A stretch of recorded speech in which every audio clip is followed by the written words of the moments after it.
évolutions réglementaires ont imposé la date d'aujourd'hui aux exploitations agricoles sur l'ensemble du territoire français d'établir un conseil stratégique phytosanitaire dans le but de renouveler leurs certificats sur leurs exploitations à compter de l'année 2023.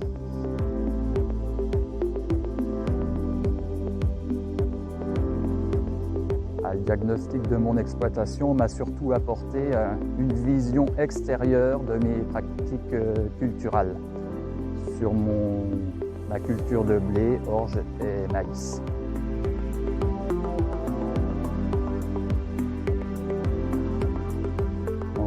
En fait, quand on regarde son IFT sur mes parcelles, c'est très bien, on connaît notre IFT.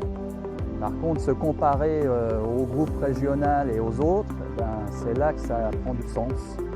Et c'est ce qui permet de voir si on est dans les clous par rapport aux autres, déjà, des choses, et si on peut faire des évolutions en fonction de notre résultat personnel.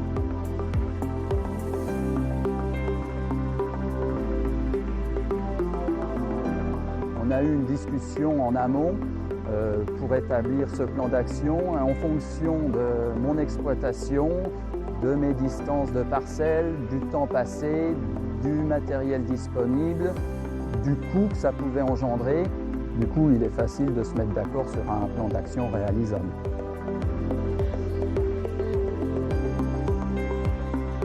Avec l'appui du conseiller, on a pu envisager d'autres pratiques plus vertueuses pour l'environnement et certainement moins onéreuses au niveau de mes intrants.